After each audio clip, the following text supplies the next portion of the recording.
Hi hello నమస్తే welcome to Manan TV. సామాన్యులకి ఈ చట్టాల గురించి చాలా వరకు తెలీదు. అందులో కొన్ని ఇంపార్టెంట్ యాక్ట్స్ గురించి అయితే అసలే తెలియక చిన్న చిన్న మిస్టేక్స్ కూడా చేస్తూ ఉంటారు. అయితే ఈ రోజు మనం మేజర్ యాక్ట్స్ గురించి మాట్లాడుకుందాం. ఈ రోజు మనతో ఉన్నారు ప్రముఖ సుప్రీంకోర్టు లాయర్ శ్రీధర్ దాయల్ గారు. ఒకసారి వారితో మాట్లాడే ప్రయత్నం చేద్దాం. నమస్తే సార్. సార్, బేసిక్గా జనాలకి ఈ చట్టాల గురించి, యాక్ట్స్ గురించి ఇప్పుడు నాలెడ్జ్ వస్తుంది, కానీ అంతకుముందు అసలు బేసిక్ నాలెడ్జ్ కూడా ఉండేది కాదు. అయితే ఈరోజు కొన్ని మనం ఇంపార్టెంట్ యాక్ట్స్ గురించి మాట్లాడుకుందాం. దాంట్లో ఈ మధ్య కాలంలో బాగా వింటున్న పేరు పోక్సో యాక్ట్. అసలు ఈ పోక్సో యాక్ట్ అనేది ఏంటి సార్? దీంట్లో అసలు ఏ సెక్షన్స్ని బట్టి పోక్సో యాక్ట్ పెట్టొచ్చు?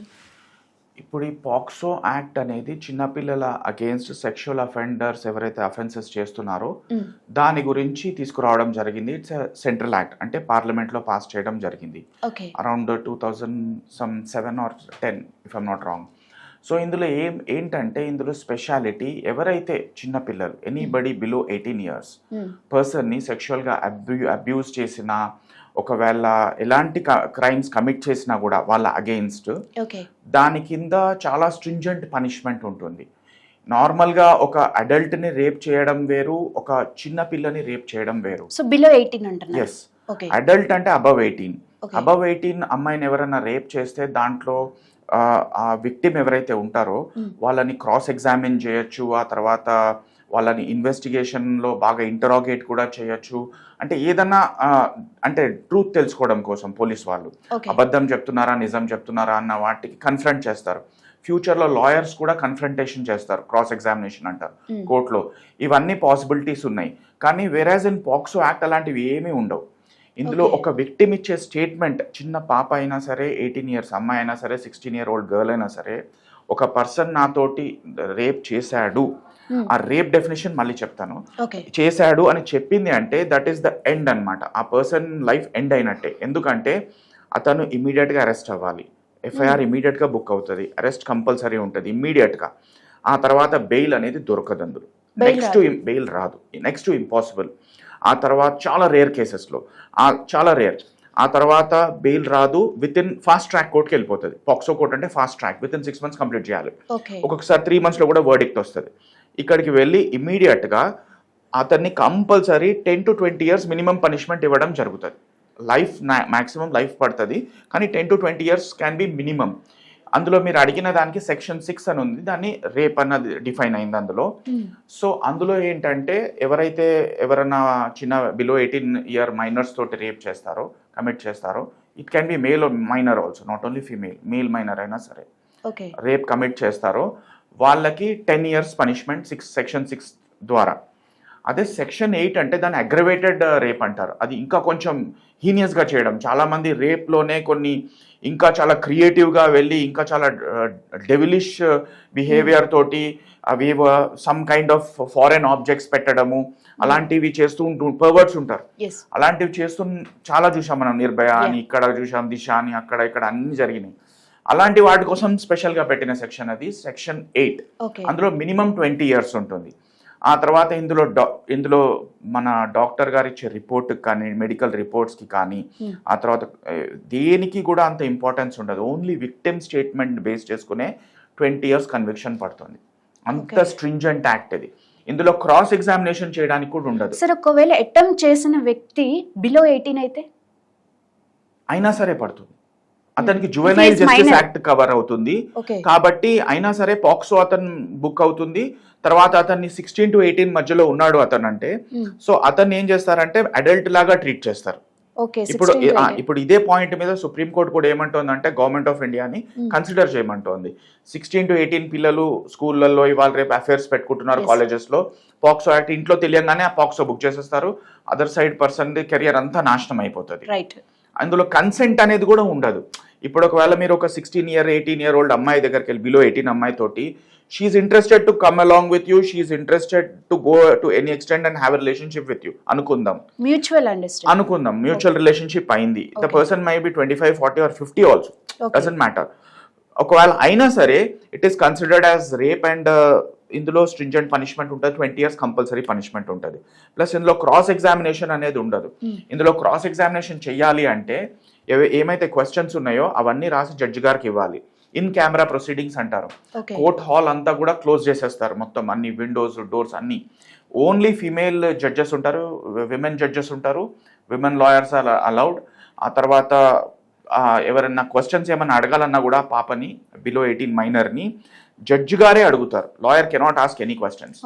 ఆయన ఆమెకి నచ్చినవే ఆమెను కంఫర్ట్ చేసి, పాప ఏమైంది తల్లి, నీకు ఏం ప్రాబ్లం వచ్చింది, కోల్డ్ డ్రింక్ దాకా చెప్పమ్మా, అంకుల్ నిజంగా ఏమైనా చేశాడా, అలాంటివి ఏమైనా ఉన్నాయా, లేకపోతే ఆయన నాశనం అయిపోతారు, చెప్పమ్మా సరిగ్గా నిజమా అంటే. ఆ పిల్ల ఏడ్చింది అనుకోండి, ఎగ్జాంపుల్ చెప్తున్నాను, ఏడ్చింది అలా అనుకోండి, ఎవరికైతే ట్రామా ఉంటుందో వాళ్ళకి న్యాచురల్గానే ప్రాబ్లమ్స్ ఉంటాయి, దే విల్ చెప్పలేరు కదా women first of all. So ఏడ్చింది అంటే చాలు, that's sufficient for the judge. Sir in case ఆ అమ్మాయి నేను ఆ అబ్బాయితో ఇష్టపూర్వకంగానే ఉన్నాను అని జడ్జ్ ముందు చెప్తే, అలాంటి కేసులో కూడా అబ్బాయికి శిక్ష తగ్గే అవకాశం లేదా? ఏమీ లేదు. బిలో 18 మైనర్ అయితే అసలు ఇంపాసిబుల్. మీరు అందులో క్వాషింగ్ అంటారు, ఏదైనా ఫాల్స్ కేసు పెట్టారని చెప్పి హైకోర్టులో క్వాషింగ్ వేస్తారు, అవి కూడా డిస్మిస్ అయిపోతాయి, సుప్రీంకోర్టు పైన డిస్మిస్ అయిపోతాయి. అవి చాలా రేర్ కేసెస్. ఇప్పుడు అలాంటి కేసెస్ ఎట్లా అంటే, ఫర్ ఎగ్జాంపుల్ మీరు అన్నట్టు చిన్నప్పుడే బిలో 18 పిల్లలు ఇద్దరు లవ్ చేసుకున్నారు, తర్వాత అతను ఇంప్లికేట్ అయిపోయాడు, అబ్బాయి వెళ్ళిపోయాడు అనుకుందాం మన జైలుకి. ఆఫ్టర్ 2 or 3 years అక్కడ ఉన్న తర్వాత వీళ్ళు కాంప్రమైజ్ అయినారు, పెళ్లి చేసుకున్నారు, బయటికి ఏదో పరోల్ అంటారు, బెయిల్ దొరకదు కానీ పరోల్ మీద వచ్చాడు. ఆ తర్వాత మళ్ళీ పిటిషన్ పెట్టుకోవాలి సుప్రీంకోర్టు కానీ హైకోర్టులో కానీ, ఫస్ట్ హైకోర్టు తర్వాత సుప్రీంకోర్టు, ఇట్లా మేము ఇట్లా కాంప్రమైజ్ అయినాం చేయండి అంటే. వెరీ రేర్ కేసెస్, ఎక్కడో 1000లో ఒక ఛాన్స్, సరే మేము మ్యారేజ్ చేసుకున్నాము. నా కళ్ళ ముందు అలాంటి చాలా కేసెస్ చూసాము, అట్లా హైకోర్టులో కూడా డిస్మిస్ అయిపోయినాయి, కాంప్రమైజ్ అయినా సరే చేయరు. దాంట్లో ఏం చేస్తారంటే ఇంకా వీళ్ళు హొస్టైల్ అయిపోతారు, అంటే మాకు అలాంటిది ఏం జరగలేదని చెప్పాల్సి వస్తుంది. ఇప్పుడు ఈ మైనర్ పోయి అప్పుడు కానీ వాళ్ళు అక్విటల్ అవ్వరు, అంత కష్టం అక్విటల్ అవ్వాలి అందులో. అలా కూడా జడ్జెస్ ఇవ్వట్లేదు ఇవాళ రేపు అక్విటల్ కూడా, హోస్టైల్ అయినా సరే చాలా జడ్జ్మెంట్స్ చూసాం. సో పోక్సోలో స్ట్రిక్ట్ రూల్స్ ఉన్నాయి, చాలా స్ట్రింజెంట్ యాక్ట్ అది. Okay done right sir. Next మనం పిఎంఎల్ఏ యాక్ట్ గురించి కూడా వింటున్నాం. అసలు ఈ పిఎంఎల్ఏ యాక్ట్ అంటే ఏంటి సార్? దీన్ని prevention of money laundering act అంటారు మేడం. ఇప్పుడు ఏంటంటే చాలా మంది బ్లాక్ మనీని వైట్ మనీలో కన్వర్ట్ చేస్తున్నారు, ఇల్లీగల్గా వేరియస్ క్రైమ్స్ కమిట్ చేసి షెడ్యూల్డ్ అఫెన్సెస్ అని కొన్ని అఫెన్సెస్ ఉంటాయి, cheating, extortion, kidnapping, murder for gain, ఇలాంటి అఫెన్సెస్ కమిట్ చేసి చాలా డబ్బులు సంపాదించేశారు. తర్వాత వాళ్ళు వైట్ కాలర్ పీపుల్ లాగా మార్కెట్లో like they will establish a school, college, university, hospital అలాంటివి పెట్టి చాలా పొలిటీషియన్ అయిపోతారు, అలా మంచి వాళ్ళలాగా మినిస్టర్స్ కూడా అయిపోతారు, చాలా ఇప్పుడు అంతా సీఎంసే ఉన్నారు, చలామణి అవుతున్నారు. అలాంటప్పుడు వాళ్ళ దగ్గర వాళ్ళని ప్రాసిక్యూట్ చేయడం కోసం తీసుకొచ్చిన స్ట్రింజెంట్ యాక్ట్. దీంట్లో ప్రాసెస్ ఏమవుతుంది అంటే, ఫస్ట్ గా ఒక ప్రెడికేట్ అఫెన్స్ అంటారు, ఒక ఎఫ్ఐఆర్ బుక్ అవ్వాలి. ఇప్పుడు నేను మీకు చెప్పిన షెడ్యూల్డ్ అఫెన్సెస్ ద్వారా ఒక ఎఫ్ఐఆర్ బుక్ అయితే, నెక్స్ట్ లెవెల్లో వచ్చి ఎన్ఫోర్స్మెంట్ డైరెక్టరేట్ అనేది ఒక ప్రీమియర్ ఏజెన్సీ, సిబిఐ లాంటిది, వీళ్ళకి 95% కన్విక్షన్ రేట్ ఉంది. వీళ్ళు ఒకసారి కేసు కానీ ఫైల్ చేస్తే 95% ఇంకా కన్విక్ట్ అవుతాడు పర్సన్, గ్యారంటీ. ఇందులో బయటపడడం అనేది అంత ఇంపాసిబుల్, పాక్సో లాగానే ఆల్మోస్ట్. సో వాళ్ళు ఎన్ఫోర్స్మెంట్ వాళ్ళు ఈసీఐఆర్ అని ఒకటి బుక్ చేస్తారు, అంటే ఎన్ఫోర్స్మెంట్ కేస్ ఇన్ఫర్మేషన్ రిపోర్ట్, అంటే అది ఎఫ్ఐఆర్ లాంటిది, అంటే సూపర్ ఎఫ్ఐఆర్ అనుకోండి అది. ఆ సూపర్ ఎఫ్ఐఆర్ బుక్ అవుతుంది. అది బుక్ అయిందంటే ఇంకా కవిత వాళ్ళని పిలిచినట్టు పిలుస్తూనే ఉంటారు, గంటలు 10 hours 8 hours వాళ్ళని ఇంట్రాగేట్ చేస్తూనే ఉంటారు, చాలా in depth and professional interrogation ఉంటుంది. CBI is the premier agency in the country, దానికన్నా టఫ్ ఇంట్రాగేషన్ ఉంటుంది ఎన్ఫోర్స్మెంట్ డైరెక్టరేట్లో. సో అంత ఇంట్రాగేట్ చేస్తారు, మొత్తం సీజ్ చేసేస్తారు. వీడు లైఫ్లో సంపాదించి ఎంతమంది బేనామీల పేర్లు పెట్టుకున్నా తెలిసిన వాళ్ళ దగ్గరికి వెళ్తారు, రిలేటివ్స్ దగ్గర ఎవరిని స్పేర్ చేయరు. Everything will be seized and later on confiscated by the government of India. Government of ఇండియాకి వెళ్ళిపోతాయి అవన్నీ కూడా, ఒక వన్స్ ప్రూవ్ అయినాయి అంటే ఇవన్నీ అఫెన్సెస్. సో అలా నెక్స్ట్ లెవెల్లో ఈసీఆర్ బుక్ అవుతుంది. ఆ తర్వాత బెయిల్ రావడం అనేది కూడా నెక్స్ట్ ఇంపాసిబుల్. ఇందులో బెయిల్ రాదు, ఎందుకంటే మీరు చూసారు కదా 1 year 2 years పట్టింది, అందరికి కూడా 6 months మినిమం పట్టింది ఎవరికైనా కూడా. సో చాలా రేర్ సర్కమ్స్టాన్సెస్ లో బెయిల్ వస్తుంది. ఇప్పుడు వాళ్ళందరూ చీఫ్ మినిస్టర్స్, పబ్లిక్ లైఫ్ లో వాళ్ళకి డే టు డే యాక్టివిటీస్ ఉంటాయి, అందుకని అంటే ప్రజాసేవ కదా, అందుకని వాళ్ళకి ఆ గ్రౌండ్ మీద కన్సిడర్ చేసి ఇవ్వడం జరిగింది.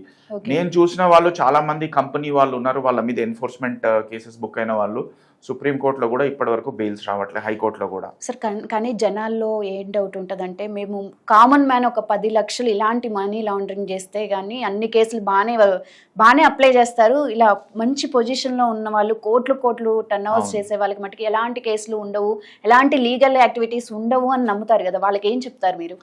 అలా అని ఏం లేదండి, ఎందుకంటే దాన్ని ఏమంటారు, పిల్లి కళ్ళు మూసుకొని పాలు తాగినట్టు ఎవరు చూడట్లే అనుకుంటుంది అలా. సో ఇప్పుడు అందరూ డిజిటైజేషన్ అయిపోయింది అక్రాస్ ద కంట్రీ. మనము దాన్ని ఏమంటారు, టీ తాగినా కూడా బయట వెండర్ దగ్గర మనం గూగుల్ పే చేస్తాము, ఎక్కడికి పోయినా ఏం చేసినా కూడా. ఈవెన్ ఎవరైతే ఈ స్ట్రీట్ వెండర్స్ ఉన్నారో పానీపూరి వాడైనా వీళ్ళందరూ కూడా they are buying lot of flats. మీకు తెలుసో తెలియదు, ఈచ్ పర్సన్ దగ్గర ఒక చిన్న బండి ఉంటుంది కానీ వాళ్ళ టూ ఫ్లాట్స్ ఉన్నాయి. So that is also money laundering, nothing but. ఎందుకంటే వాళ్ళు ట్యాక్సెస్ ఏం పే చేయరు, దే విల్ ఎవరు చూడట్లేదు పట్టించుకోవట్లేదు కాబట్టి చేస్తారు. ఇప్పుడు మీరు చూస్తే లేటెస్ట్ న్యూస్ ని బట్టి ఫ్రమ్ నౌ ఆన్ ఆల్రెడీ చాలా టైట్ అయిపోయింది. ఇప్పుడు వాళ్ళకి ఒక టార్గెట్ పెట్టుకున్నారు గవర్నమెంట్ ఆఫ్ ఇండియా వాళ్ళు, ఎవరైతే above 100 crores 50 crores above money launder చేస్తున్నారో ఫస్ట్ వాళ్ళని క్యాచ్ చేశారు. ఇప్పుడు నెక్స్ట్ ఇప్పుడు 1 crore అబౌవ్ వాళ్ళ దగ్గర కూడా ఇప్పుడు స్టార్ట్ అయిపోయినాయి ఆల్రెడీ 1 crore. ఇంకా ఫ్యూచర్ లోకి వెళ్తే ఇంకొక 4-5 years down the line 10 lakhs కూడా ఎవరైనా మనీ లాండర్ చేశారంటే వాళ్ళని కూడా పట్టుకుంటారు. సో అలా ఆ డే కూడా వస్తుంది. ఎవరి దగ్గర అయితే ఐటీ రిటర్న్స్ లేవో, ఎవరైతే క్రైమ్ చేసి మనీ సంపాదిస్తున్నారో వాళ్ళు భయపడాలి. సార్ ఇప్పుడు నేనున్నాను, ఒక 1000 కోట్లు నా దగ్గరే డబ్బులు ఉన్నాయి అనుకోండి, కానీ నేను నా దగ్గర పెట్టుకోకుండా బినామీస్ ని పెట్టుకుంటున్నారు. అవును. సో అలాంటి టైంలో అసలు పర్సన్ కి శిక్ష ఎలా పడుతుంది అంటారు మరి? అసలు పర్సన్ బేనామీ ట్రాన్సాక్షన్ యాక్ట్ అని ఒకటి ఉంది, దీని వల్లనే వాళ్ళు కూడా ప్రాసిక్యూట్ అవుతారు, ఇతను మెయిన్ పర్సన్ కూడా ప్రాసిక్యూట్ అవుతారు. ఇద్దరు కూడా they will be behind bars without bail. ఎందుకంటే ఇందులో ట్విన్ కండిషన్స్ అంటారు బెయిల్ రావాలంటే. ట్విన్ కండిషన్స్ ఏంటంటే, ఒకటేమో జడ్జి గారు ఏమని నమ్మాలంటే అసలు తను క్రైమే చేయలేదని నమ్మాలి. అది నెక్స్ట్ ఇంపాసిబుల్, ఎందుకంటే ప్రైమా ఫేసి ఉంటది, అన్ని కూడా సీజ్ అయి ఉంటాయి, అన్ని సీజర్స్ చూపిస్తారు వాళ్ళు. కాబట్టి డెఫినెట్ గా వాళ్ళకి ఆల్రెడీ ఎఫ్ఐఆర్ కూడా ఉంటుంది, ఎగ్జిస్టింగ్ ఎఫ్ఐఆర్, సో చీటింగ్ కానీ ఎక్స్టార్షన్ చేసి కానీ సంపాదించాడు అవన్నీ అని.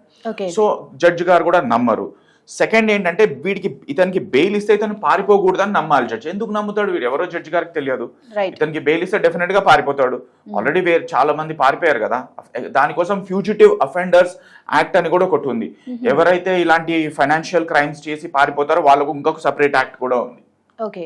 కానీ మన తెలుగు స్టేట్స్లో చూసుకుంటే సార్, చాలా మంది పొలిటీషియన్స్ ఇలా మనీ లాండరింగ్ చేసి ఇంకా శిక్ష పడని వాళ్ళు ఉన్నారు. చూడండి మేడం, మీరు అన్నది కరెక్ట్ క్వశ్చన్, ఐ అప్రిషియేట్. ఎందుకంటే చాలా మంది ఉన్నారు కానీ ఎవరు కూడా పీస్ఫుల్ గా నిద్ర పట్టట్లేదు ఎవరికి కూడా. అందరూ కూడా భయంతోటే ఉన్నారు. ఇప్పుడు అంతెందుకు, ఒక జడ్జి గారి దగ్గర ఎంతో కొన్ని 100 కోట్ల డబ్బులు దొరికినాయి, మీరు చూసే ఉంటారు. సో ఇప్పుడు అలా ఉన్న వాళ్ళు ఉంటారు, కానీ ఏదో ఒక రోజు బయటపడతాయి ఎక్కడైనా కూడా. సో సమ్ డే ఇప్పుడు ఆయనకు పీస్ ఆఫ్ మైండ్ పోయింది, జాబ్ పోతుంది, అన్ని పోయినాయి, ఏం లాభం చెప్పండి? Might be good or not, but I'm just giving you an opinion. So అట్లా. రైట్. Yes sir. ఇంకొకటి నేషనల్ సెక్యూరిటీ యాక్ట్ అని ఒకటి ఉంది, అసలు అదేంటి సార్? ఇవి టెర్రరిస్ట్ రిలేటెడ్ యాక్ట్స్ మేడం. ఇదివరకు టాడా అని, పోటా అని కొన్ని యాక్ట్స్ ఉండేవి. అటల్ బిహారీ వాజ్పేయి టైంలో ఎక్సలెంట్ యాక్ట్స్ తీసుకొచ్చారు. ఆయన చాలా విజనరీ లీడర్ బీజేపీ గవర్నమెంట్ లో.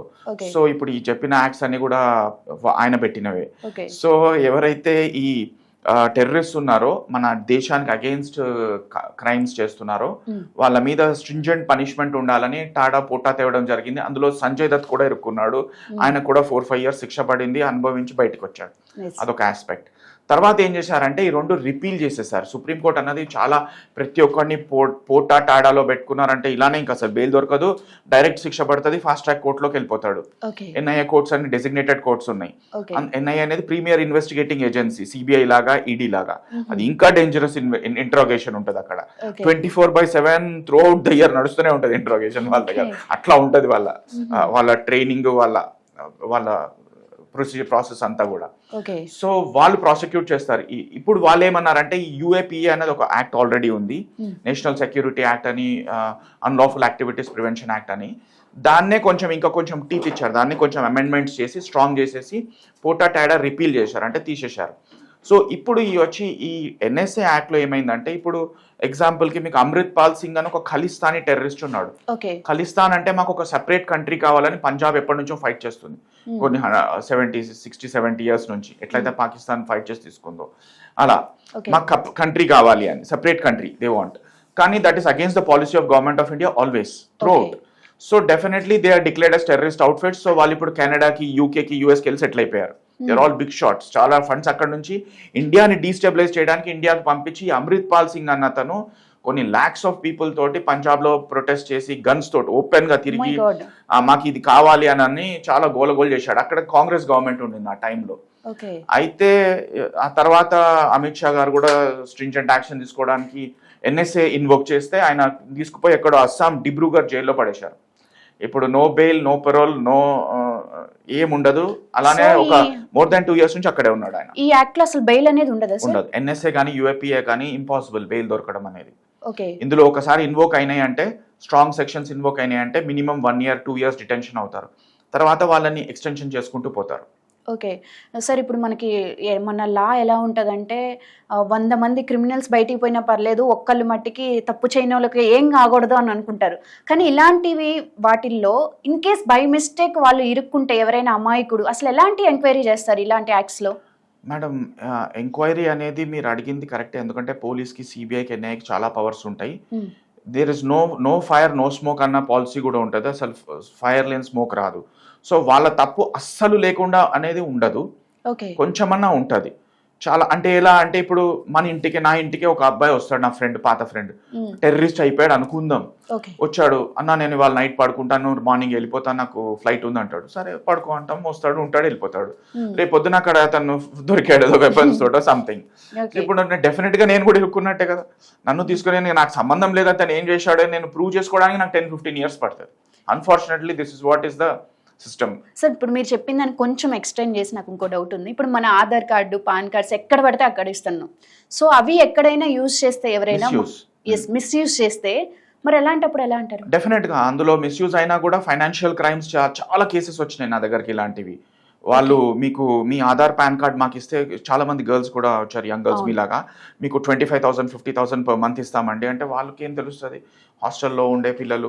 సరే సార్ మాకు ఇచ్చేస్తారు అనుకొని వాళ్ళు ఇచ్చేశారు. వాళ్ళ మీద 1 crore 50 lakhs 20 lakhs అలా పర్సనల్ లోన్స్ చాలా తీసేసుకుని, క్రెడిట్ కార్డ్స్ అన్ని తీసుకొని మిస్యూజ్ చేసేసి పారిపోయారు. ఇప్పుడు వాళ్ళు కేసు బుక్ చేస్తే కొంతమంది కేసెస్ రిజిస్టర్ అవుతున్నాయి, కొంతమందికి అవ్వట్లేదు. అయినా కూడా పోలీసులు కూడా రికవరీస్ అంటారు, ఆ రికవరీస్ చెయ్యరు. చేసినా కూడా అవి కోర్టు నుంచి రావాలంటే మళ్ళీ అడ్వకేట్ ఫీజులు లక్షల్లో ఉన్నాయి. అది బయటికి మీ 10 lakhs మీరు తెచ్చుకోవాలంటే మీరు 5 లక్షలు ఖర్చు పెట్టాలి. పోగొట్టుకోవడం చాలా ఈజీ, తెచ్చుకోవడం చాలా నెక్స్ట్ ఇంపాసిబుల్. మామూలుగా మనం బ్లండర్స్ చేస్తాం, కొన్ని మెసేజెస్ ని, కొన్ని లింక్స్ ని మనం ఓపెన్ చేసి. ఇప్పుడు కాల్ రిసీవ్ చేసుకున్న డబ్బులు వెళ్ళిపోతున్నాయి, అలాంటి పరిస్థితులు వచ్చినాయి. Yes, right. సార్, ఇప్పుడు ఈ కాఫీ పోసా యాక్ట్ అంటే ఏంటి సార్?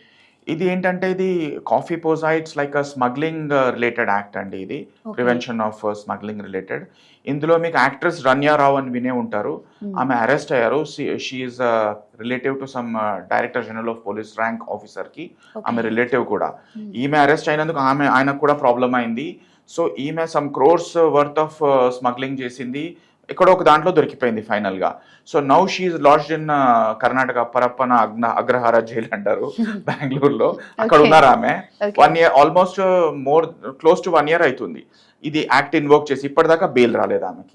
బెయిల్ లేదు, no bail for 1 year. After that it will be extended. Trial అయ్యి మీరు ఇన్నోసెంట్ అని ప్రూవ్ చేసుకుని బయటకు వచ్చేదాకా కూడా కష్టమే. లేకపోతే సుప్రీం కోర్టుకి వెళ్ళి చాలా కన్విన్స్ చేసి, రిక్వెస్ట్ చేసుకుని, ఏదైనా ఎక్స్ట్రాడినరీ గ్రౌండ్స్ టు మేక్అవుట్ చేస్తే అప్పుడు ఛాన్సెస్ ఉంటాయి. ఓకే, ఇప్పుడు మీరు చెప్తున్నారు ఈ యాక్ట్స్ అన్ని, కానీ కామన్ మ్యాన్ కి ఏం ఉద్దేశం ఉంటుందా, ఇవన్నీ డబ్బులు లేని వాళ్ళకి ఈ యాక్ట్స్ అన్ని, డబ్బులు ఉన్నోడికి ఈ యాక్ట్స్ అన్ని ఉండవు అనే ఫీలింగ్ లో ఉంటారు. లేదు మేడం, అందరికీ అప్లికబుల్ అవుతాయి. కాకపోతే ఏంటంటే మనమే చేస్తాం. ఇప్పుడు మీకు చెప్పినట్టు మన ఫ్రెండే టెర్రరిస్ట్ అనుకోండి, మనకు తెలియదు, మనం ఎంతో కాలం నుంచి మూవ్ అవుతున్నాం. సో అలాంటి ఇష్యూస్, లేదా ఒక మర్డర్ చేసి వచ్చాడు, అలా ఎంతమంది ఇరుక్కోలేదు. లాస్ట్ టైం ఒక మర్డర్ ఎక్కడో మన ఎల్బీ నగర్ సైడ్ ఏటో జరిగింది. ఒక some boy friend girl friends related, వాళ్ళు అబ్బాయి మర్డర్ చేశాడు, ఇంటికి వచ్చి పడుకున్నాడు సంథింగ్, మళ్ళీ వాళ్ళ ఆ గర్ల్ ఫ్రెండ్ తోటి వెళ్ళి బిర్యానీ తిన్నారు, ఆ సైట్ చూపించి వచ్చాడు, అన్ని చేశాడు. ఇప్పుడు అందరు జైలుకి పోయినారు. So that's lesson has to be learned. You cannot trust anybody in the world. మనం ట్రస్ట్ చేసాం, చాలా మంచి ఫ్రెండ్ అది ఇది అనుకుంటాం, కానీ మనం ఇరుక్కుపోతాం, will get implicated. So it will be very difficult. Okay sir, ఈ పీడీ యాక్ట్ అంటే ఏంటి సార్?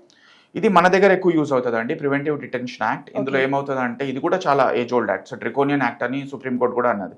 అంటే చాలా స్ట్రింజెంట్ యాక్ట్, తీసేయండి అని చెప్తుంది సుప్రీం కోర్ట్ కూడా. ఎందుకంటే ఇప్పుడు నార్మల్గా ఒక ఎగ్జాంపుల్ చెప్తాను. ఇప్పుడు ఒక ల్యాండ్ గ్రాబర్స్ ఉంటారు, ఒక ల్యాండ్ గ్రాబ్ చేస్తారు. ల్యాండ్ గ్రాబ్ చేస్తే అది ఎంతో 100 కోట్లు, ఇప్పుడు ఎకరమే 100 కోట్లు, సిటీలో 50 కోట్లు. జూబ్లీ హిల్స్ మీరు ఉన్నది ఇప్పుడు 300 crores 400 crores ల్యాండ్ ఇక్కడ పర్ ఏకర్. సో అలాంటిది గ్రాబ్ చేస్తారు.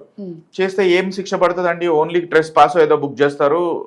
జస్ట్ అక్కడ కోర్టుకు పోయిన తర్వాత అవును నేను చేశాను అని ఒప్పుకుంటే 500 rupees ఫైన్ వేసి అదే రోజు కేసు కొట్టేస్తారు, పంపించేస్తారు. పెద్ద పనిష్మెంట్ లేదు. సో ఇలా ల్యాండ్ గ్రాబర్స్ రెగ్యులర్గా హ్యాబిచువల్ అఫెండర్స్ రెగ్యులర్గా చేస్తున్నారని చెప్పి మన హైదరాబాద్ పోలీస్ ఏం చేస్తోందంటే, పర్టికులర్గా సైబరాబాద్ పోలీస్ ఈ పీడీ యాక్ట్ ఇన్వోక్ చేస్తోంది. ఇది ఇన్వోక్ చేస్తే అన్న భయంతో జైల్లో ఉంటారు వితౌట్ బెయిల్ అని. ఇది ఇన్వోక్ చేసి ఒక 1 year జైల్లో పెడుతుంది, తర్వాత మళ్ళీ ఎక్స్టెండ్ చేస్తుంటూ పోతాడు. ఓకే, అట్లా ఇప్పుడు ల్యాండ్ గ్రాబ్ చేస్తారు, మళ్ళీ అది ఎవరైతే ఒరిజినల్ ల్యాండ్ ఓనర్స్ ఉంటారో వాళ్ళకి ఇప్పిస్తారా, లేకపోతే వీళ్ళ దగ్గర ఉంటుందా? చాలా టైం పడుతుంది. ఎందుకంటే ఇప్పుడు land grabbing is the biggest menace in our city. ఎందుకంటే దీని ల్యాండ్ కాస్ట్ చాలా పెరిగిపోయినాయి. గవర్నమెంట్ ల్యాండ్సే చాలా గ్రాబ్ చేశారు, ప్రైవేట్ ల్యాండ్స్ ఒకళ్ళు గ్రాబ్ చేస్తున్నారు. ఇప్పుడు చాలా మంది అమెరికాలో ఉన్న వాళ్ళు ఇక్కడ ల్యాండ్స్ ఎప్పుడో కొనుక్కున్నారు పెరుగుతాయని. ఇప్పుడు వాళ్ళకి సెక్యూరిటీ లేదు. ఇప్పుడు నిన్న కూడా నాకు ఒక క్లయింట్ వచ్చాడు, మెదక్లో చాలా పెద్ద ప్రాపర్టీ. ఆయనకు కూడా ఏంటంటే ఆయన ఇక్కడ మన షామీర్పేట దగ్గర ఉంటారు సార్, కానీ మెదక్లో ల్యాండ్ కొన్నాడు. ఇక్కడ బయట అవుట్ సైడర్ ల్యాండ్ కొన్నాడు అని చెప్పి అక్కడ ఉన్న local politicians, some BRS politician వీళ్ళందరూ కలిసి అక్కడ గ్రాబ్ చేసి కూర్చున్నారు with the help of police officers. మీరు అక్కడికి వస్తే మిమ్మల్ని ఎన్కౌంటర్ చేస్తాం, లేకపోతే మీ మీద యాక్షన్ తీసుకుంటాం, అలాంటి ప్లెంటీ ఆఫ్ ఎగ్జాంపుల్స్ ఉన్నాయి. Land is in crores of rupees. అందుకని చాలా క్రైమ్ రేట్ పెరిగిపోయింది. కాబట్టి పీడీ యాక్ట్ అనేది ఎక్కువగా యూజ్ చేయడం జరుగుతుంది. ఎవరైతే రెగ్యులర్ క్రైమ్స్ చేస్తుంటారో వాళ్ళని బెయిల్ తీసుకొని వచ్చేస్తాడు కదా, ఇప్పుడు క్రైమ్ చేస్తాడు, కేసు బుక్ అవుతుంది, బెయిల్కి వెళ్తాడు, ఇట్లా జైలు పోతాడు, అత్తారింటికి వెళ్ళినట్టు వెంటనే బెయిల్ తీసుకొని వచ్చేస్తాడు. అలా రాకూడదనే ఈ పీడీ యాక్ట్ పెట్టారు. అయినా 1 year సార్ ఎక్స్టెండ్ అవుతుంది, మళ్ళీ ఇంకో 1 year ఎక్స్టెండ్ అవుతుంది. బిహేవియర్ మారకపోతే అవుతూనే ఉంటుంది, కన్విక్ట్ అయిపోతాడు. కానీ వీడికి ల్యాండ్ అయితే ఉంటుందిగా. ల్యాండ్ ఉండదు, కొంచెం టైం అయిన తర్వాత ల్యాండ్ తెచ్చుకోవాలంటే ఇప్పుడు అదే వచ్చింది ప్రాబ్లం. చాలా మంది ఏంటంటే క్రోర్స్ వర్త్ ల్యాండ్ ఉంటుంది, అది తెచ్చుకోవాలంటే లక్షల కోట్ల రూపాయలు ఫీజులు కట్టాలి అడ్వకేట్లకి, అయితే రాదు. సో అందుకని చాలా మటుకు చాలా టైం పడుతుంది. అడ్వకేట్ అన్న కూడా ఒక రోజులో అయితే న్యాయం జరగదు మేడం. కోర్టులో ఎన్నో కోట్ల పెండింగ్ కేసెస్ ఉంటాయి. So every case is important. మనకు టైం మన 10 years పెండింగ్ కేసు మనకు టైం దొరికేదే 1 minute or 2 minutes. కోర్టులో ఫైనల్ ఆర్గ్యుమెంట్ అంటే అంతగా మాక్సిమం 10 minutes వింటారు. సుప్రీం కోర్ట్ అంటే 1 minute కూడా వినదు. అంతలోనే మనం చెప్పగలగాలి. క్వశ్చన్ ఆఫ్ లా మీద అడ్జుడికేట్ అవుతుంది సుప్రీం కోర్టు అట్లా. రైట్ సార్, ఈ యాంటీ హైజాకింగ్ యాక్ట్ అంటే ఏంటి సార్? ఇది కూడా ఒక చాలా స్ట్రింజెంట్ యాక్ట్ అండి. యాంటీ హైజాకింగ్ యాక్ట్ అంటే ఇప్పుడు ఎవరైతే హైజాకర్స్ మన ఫ్లైట్స్ని కానీ అవన్నీ టెర్రరిస్టులు ఇవి తీసుకొని పోయి మన గవర్నమెంట్ ఆఫ్ ఇండియాని ర్యాన్సమ్ కోసం they start demanding blackmailing money. So అలా చేసి లేకపోతే మా వాళ్ళని రిలీజ్ చేయండి అని అలా ఆల్రెడీ కాందహార్ ఇన్సిడెంట్ అన్ని జరిగినాయి మన దగ్గర. అందుకని ఈ యాక్ట్ తెచ్చారు. అసలు పనిష్మెంట్ అనేది ఎలా ఉంటుంది? ఇందులో లైఫ్ ఉందండి, ఎందుకంటే చాలా లైఫ్ ఉంది. ఎందుకంటే అది కూడా లైఫ్ దేనికి, ఇప్పుడు మీకు ఒక ఎగ్జాంపుల్ చెప్తాను. ఇప్పుడు మనం ఒక పర్సన్ని బెదిరించామనుకోండి, డైర్ కాన్సిక్వెన్సెస్ అంటారు, మీ అంతు చూస్తాను ఎగ్జాంపుల్ అలా అన్నాం అనుకోండి, 506 పడుతుంది, దానికి సెక్షన్ పెడతారు, ఇన్వోక్ చేస్తారు, ఒక 6 months ఎంతో మనం పనిష్మెంట్. బెదిరించాం కదా ఒక మనిషిని, ఒక రౌడీజం చేసి ఎవరినైనా మనం బెదిరిస్తాం కదా, క్రిమినల్ ఇంటిమిడేషన్ అంటారు. లేకపోతే నేను సర్వనాశనం చేసేస్తాను, ఏమైనా సరే, ఇట్ క్యాన్ బి ఎనీథింగ్. ఒక పర్సన్ని మనం బెదిరిస్తే 506 సెక్షన్ బుక్ అవుతుంది, అరెస్ట్ కారు, నోటీస్ ఇచ్చి వదిలేస్తారు పోలీసులు. మనం కోర్టుకు పోయి సార్ మేము చేసాం, నెక్స్ట్ టైం చేయమంటే 500 ఫైన్ వేసి 2000 ఫైన్ వేసి పంపించేస్తారు. అదే మీరు ఎయిర్పోర్ట్కి వెళ్ళి బెదిరించారనుకోండి, ఒక ఫ్లైట్లో ఎవరినన్నా, ఈ ఒక పైలట్ని కానీ ఒక ఎయిర్ హోస్టెస్ని కానీ, ఇలా ఒక జితేందర్ కుమార్ మోలాను ఒక ఆయన ఉన్నాడు, is a very qualified chartered accountant. Maybe incident back 10-15 years అవుతున్నట్టు ఆల్మోస్ట్. సో ఆయన ఒక ఫ్లైట్ ఎక్కి అన్నాడు, నేను ఒక డీజీసీ ఆఫీసర్ అని చెప్పాడు ఎయిర్ హోస్టెస్. ఊరికే ఎందుకు చెప్పాడంటే కిక్ కోసం అన్నాడు. మూవీ చూసారా కిక్ అని, ఆ కిక్ వస్తుంది అందుకని అబద్ధం చెప్పాను అన్నాడు తర్వాత ఇంట్రోగేషన్ లో. సో ఆమె అనుకున్నది, నీకు ఐడెంటిటీ కార్డ్ చూపెట్టండి సార్ అని. ఆయన దగ్గర లేదు. నన్నే ఐడెంటిటీ కార్డ్ అడుగుతావా, నా దగ్గర కొన్ని ఇంజెక్షన్స్ ఉన్నాయి, అవి అందరికి ఇంజెక్ట్ చేసి ఫ్లైట్ హైజాక్ చేస్తాను అన్నాడు. అంతే ఆయన అన్నది. సో సరదాగా అన్నాడు, సరదాగా కిక్ కోసం అన్నాడు, అంతే. ఆయన అరెస్ట్ అయినాడు, ఆయనకి 10 to 15 years దాకా బెయిల్ దొరకలేదు. ఆఫ్టర్ 10 years ఆయన లైఫ్ పడ్డది ఆయనకి. ఇప్పటికి కూడా హైకోర్టులో సుప్రీంకోర్టులో కూడా ఆయనకి బెయిల్ లేదు. అండ్ ఆయన అంత హైలీ క్వాలిఫైడ్, ఆయనకు ఒక పాప ఉంది, ప్లస్ ఆయన ఫాదర్ కూడా చాలా హై ర్యాంకింగ్ ఆర్మీ ఆఫీసర్. అంత పొజిషన్ లో ఉన్న పర్సన్ అయినా సరే ఈ చిన్న మాట పోయి ఒక ఫ్లైట్ లో అన్నందుకు అంత ఇది పడ్డది. అదే బయట అయ్యి ఉంటే, అదే బస్ స్టేషన్ అయ్యి ఉంటే ఎవరు పట్టించుకోరు, 506 బుక్ అయ్యేది, పోయి ఫైన్ కట్టేసి 2000 వెళ్ళిపోయేవాడు. సో ఎయిర్లైన్స్ అంటే ఏమవుతుంది అంటే, ఎందుకు పెట్టారంటే అంత స్ట్రిక్ట్ యాక్ట్, ఇప్పుడు మనం ఒక ఫ్లైట్ లోకి ఎక్కే వరకే మనకి రైట్స్ ఉంటాయి. ఎక్కే మనం ఒకసారి ఎయిర్పోర్ట్ ఎంటర్ అయ్యి ఆ బోర్డింగ్ పాస్ తీసుకుని లోపలికి వెళ్ళే వరకే. ఆ లోపలికి వెళ్ళిన తర్వాత నేను బయటికి వెళ్ళిపోతాను అంటే వాళ్ళు ఎవరు ఒప్పుకోరు. ఫ్లైట్ లోంచి మన ఇష్టం ఉండదు, ఇంకా వాళ్ళ ఇష్టం బట్టే వెళ్ళాలి. మనం దిగదాకా నోరు మూసుకుని కూర్చోవాలి, ఎమర్జెన్సీ అయ్యేదాకా. మనం గొడవ పెట్టుకున్నా కూడా, ఏం చేసినా కూడా, it's a very protected and secured zone. Yes. మనం ఎప్పుడైనా ఎయిర్ హోస్టెస్ ని కానీ లేకపోతే పైలట్స్ ని కానీ అక్కడ ఉన్న స్టాఫ్ ని కానీ బెదిరించడం కానీ అలాంటివి ఏం చేసినా కూడా చాలా ప్రాబ్లం అవుతుంది, యాక్ట్ ఇన్వోక్ అవుతుంది. ఓకే. చాలా మంది సరదాగా కూడా ఫ్రెండ్స్ నా దగ్గర ఏమైనా బాంబు ఉందా చెక్ చేస్తున్నావు లేకపోతే అని అలా మాట్లాడిన వాళ్ళు కూడా చాలా మంది అరెస్ట్ అయినారు. Oh my god. Yes. They are on trial. Yeah sir, ఈ రిట్ పిటిషన్ అంటే ఏంటి సార్? ఇందులో టైప్స్ కూడా ఉంటాయని విన్నాను నేను. మేడం అవును మేడం, రిట్ పిటిషన్ అంటే ఏంటంటే మనకి రాజ్యాంగం కొన్ని హక్కులు ప్రొవైడ్ చేసింది, Okay. Fundamental rights. ఆ తర్వాత కాన్స్టిట్యూషనల్ రైట్స్ ఉన్నాయి, లీగల్ రైట్స్ అనేవి ఉన్నాయి, రకరకాల రైట్స్ ఉంటాయి మనకి. సో ఎప్పుడైనా ఈ రైట్స్ వైలేట్ అయితే మనము రిట్ పిటిషన్ అనేది వేయొచ్చు. ఎక్కువ యూజ్ అయ్యేది రిట్ ఆఫ్ మ్యాండమస్ అంటారు. ఎప్పుడైతే గవర్నమెంట్ వాళ్ళు కానీ పబ్లిక్ అథారిటీస్ కానీ వాళ్ళ స్టాట్యూటరీ ఫంక్షన్ని చెయ్యనప్పుడు మనం రిట్ ఆఫ్ మ్యాండమస్ వేసుకోవచ్చు. అలా అదే కాకుండా ఇందులో కూడా మళ్ళీ 2 టైప్స్ ఆఫ్ రిట్స్ ఉంటాయి. ఒకటేమో సర్వీస్ కేటగిరీ ఉంటుంది, ఆ తర్వాత నాన్ సర్వీస్ అంటారు. ఓకే. ఇప్పుడు సర్వీస్ అంటే రిలేటెడ్ టు జాబ్స్ అనుకోండి, నాన్ సర్వీస్ అంటే అదర్ దాన్ జాబ్స్ ఏదైనా కూడా. సో ఫస్ట్ రిట్ వచ్చి రిట్ ఆఫ్ మ్యాండమస్. ఇది ఎక్కువగా యూజ్ అవుతుంది ఒకవేళ ఎఫ్ఐఆర్ రిజిస్టర్ చేయకపోయినా, ఛార్జ్ షీట్ వేయకపోయినా, అలాంటప్పుడు కూడా దీన్ని మనం ఫైల్ చేసుకోవచ్చు హైకోర్ట్స్లో. Okay. So under article 226 in high courts. Okay. So second వచ్చి మీకు రిట్ ఆఫ్ ప్రొహిబిషన్ అని ఉంది. ఎప్పుడైతే లోవర్ కోర్ట్ కానీ హైకోర్ట్ కానీ తప్పు చేస్తుంటే సుపీరియర్ కోర్ట్స్కి వెళ్ళి మనం ఆ తప్పు ఫర్దర్గా జరగకుండా ప్రొహిబిట్ చేస్తుంది అనమాట కోర్ట్. అదొక రిట్ ఉంది, ప్రొహిబిషన్ అని. ఆ తర్వాత రిట్ ఆఫ్ సర్షరీ అని ఒకటి ఉంది. అదేంటంటే it's more like an appeal. ఒకవేళ ఆల్రెడీ తప్పు జరిగిపోయింది అంటే దాన్ని తీసుకొచ్చి సరిదిద్దుకోవడం కోసం హైకోర్టు కానీ సుప్రీంకోర్టు కానీ తీసుకొచ్చి దాన్ని కరెక్షన్ చేసుకుంటాం. ఫోర్త్ వచ్చి రిట్ ఆఫ్ హెబీస్ కార్పస్ అంటారు. ఇప్పుడు ఎవరన్నా పర్సన్ మిస్సింగ్ అయినా, ఇల్లీగల్గా డిటైన్ అయినా, తెలియకుండా పోయినా, అది మనము ప్రొడ్యూస్ ద బాడీ అని దాని అర్థం. Produce the missing persons are illegally detain police కానీ ఈడీ కానీ తీసుకెళ్ళిపోయింది. సో మనము అది ఇల్లీగల్, మన దగ్గర గ్రౌండ్స్ ఉన్నాయి ఇల్లీగల్. మీరు అన్నారు ఎవరో చేసిన తప్పుకి బేనామీ సంథింగ్ ఎవరో రిలేటెడ్ ఒక రిలేటివ్ ని తీసుకుపోయారు అనుకోండి, మెయిన్ పర్సన్ ని కాకుండా, హెబీస్ కార్పస్ వేసుకోవచ్చు డెఫినెట్ గా. So high court or supreme court will immediately set him free. So అతను జైల్లో ఉన్న ఇమీడియట్ రిలీజ్ ఆర్డర్ ఇచ్చేస్తుంది. అంటే అట్లా హెబీస్ కార్పస్ అంటే produce the body before them. Court will decide whether is legally detained or illegally detained. Next వచ్చి మీకు last writ వచ్చి రిట్ ఆఫ్ కో వారంటో అంటారు. ఎవరైనా ఇల్లీగల్ గా పబ్లిక్ ఆఫీస్ హోల్డ్ చేస్తున్నా, ఒక మేయర్ కానీ లేకపోతే ఒక ఎమ్మెల్యే కానీ ఎంపీ కానీ, అలాంటప్పుడు కూడా వాళ్ళ అథారిటీని మనం క్వశ్చన్ చేయొచ్చు, అది క్వాష్ చేస్తుంది వాళ్ళ అథారిటీని. అలా ఈ 5 టైప్స్ ఆఫ్ రిట్స్ ఉన్నాయి. కాకపోతే ఏంటంటే మనం ఈ రిట్స్ ఎక్కువ మనం యూజ్ చేసుకోవాల్సింది హైకోర్టులోనే అండర్ ఆర్టికల్ 226. ఒకవేళ రేర్ సర్కమ్స్టాన్సెస్ లో మన ఓన్లీ మన ఫండమెంటల్ రైట్స్ వైలేట్ అయితే మనం డైరెక్ట్ సుప్రీం కోర్ట్ వెళ్ళాలంటే కూడా వెళ్ళొచ్చు under article 32. Okay. Yes sir, ఇప్పుడు ధర్మస్థల అనేది హాట్ టాపిక్ ఇప్పుడు వింటున్నాం మనం. అయితే ఈ కేసుకి రిలేటెడ్గా ఉంది కాబట్టి నేను క్వశ్చన్ అడుగుతున్నాను. అందులో ఒక అమ్మాయి నేమ్ చెప్పాను నేను. అమ్మాయి మిస్ అయిపోయినా కానీ 24 hours వరకు పోలీసులు కేసు అనేది తీసుకోకపోవడం వల్ల అమ్మాయి అప్పుడు ఎంక్వైరీ అనేది ఫాస్ట్గా అవ్వలేదు, అమ్మాయి చనిపోయింది. అయితే ఇప్పుడు ఏంటంటే డౌట్ ఏంటంటే ఈ మధ్య కాలంలో కూడా ఎవరైనా అమ్మాయి మిస్ అయినప్పుడు 24 hours వరకు కేసు అనేది తీసుకోరు అసలు? తీసుకోవాలి. ఎందుకంటే ఇమీడియట్ గా ఇప్పుడు గర్ల్ మిస్సింగ్ అంటే ఏమైనా జరిగి ఉండొచ్చు, తప్పకుండా తీసుకోవాలి. ఇప్పుడు మైనర్ ఒకసారి కిడ్నాప్ అయింది కాబట్టి ఒక లలితా కుమారి వర్సెస్ స్టేట్ ఆఫ్ యూపీ అని ఒక ల్యాండ్ మార్క్ జడ్జ్మెంట్ ఇచ్చింది సుప్రీంకోర్టు.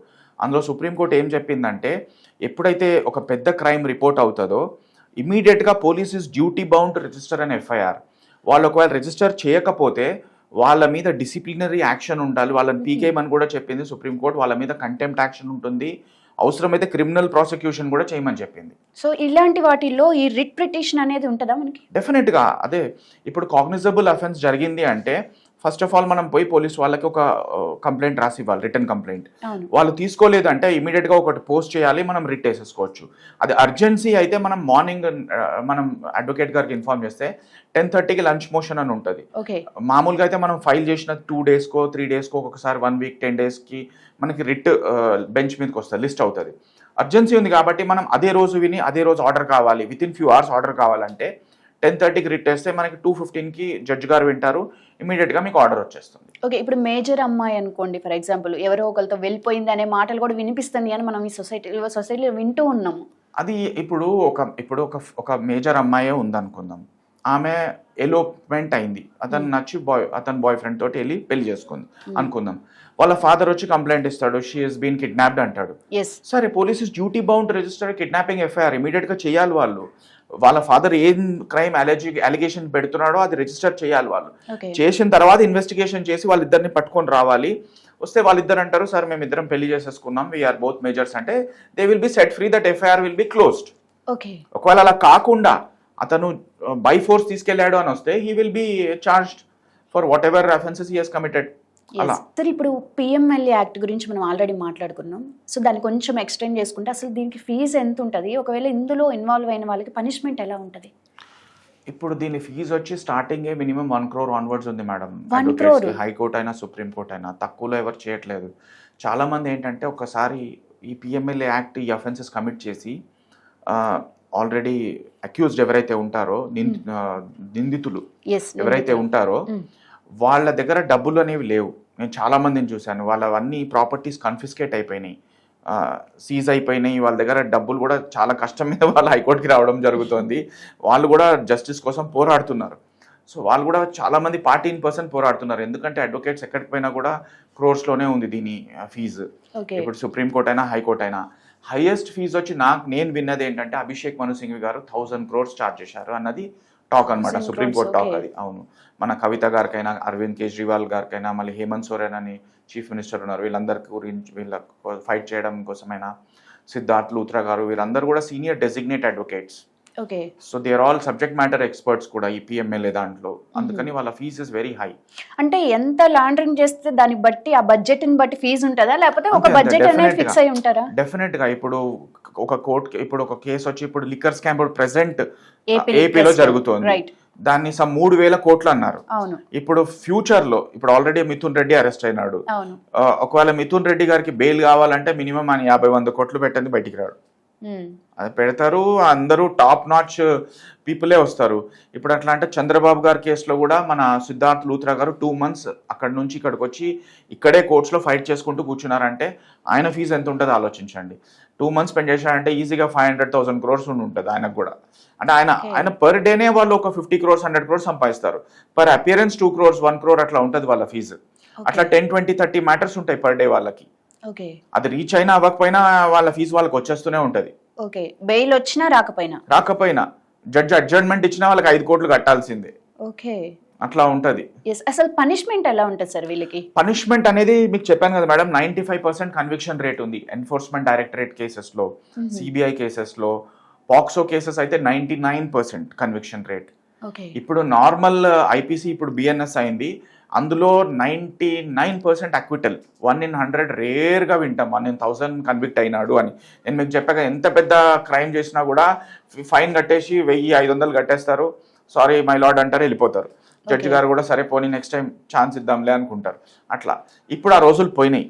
ఇప్పుడు చాలా కన్విక్షన్స్ పడుతున్నాయి, చీటింగ్ చేసే వాళ్ళకి, ఎన్నో ఎక్స్టార్షన్ చేసిన వాళ్ళకి, కిడ్నాపర్స్కి. ఇవన్నీ హీనియస్ క్రైమ్స్ అయితే ఇంకా రేప్ మర్డర్ అయితే ఎలాగైనా శిక్ష పడడం 90% ఇప్పుడున్న పరిస్థితుల్లో. Right, thank you sir. పైన ఇప్పటి వరకు మనం మాట్లాడుకున్న కేసులన్నిటి నుంచి శ్రీధర్ దయల్ గారు అయితే ఆయన లీడ్ చేస్తారు. మీకు ఎలాంటి ఇన్ఫర్మేషన్ కావాలన్నా కానీ కింద ఉన్న నెంబర్కి కాల్ చేసి సార్తో డిస్కస్ చేసుకోవచ్చు.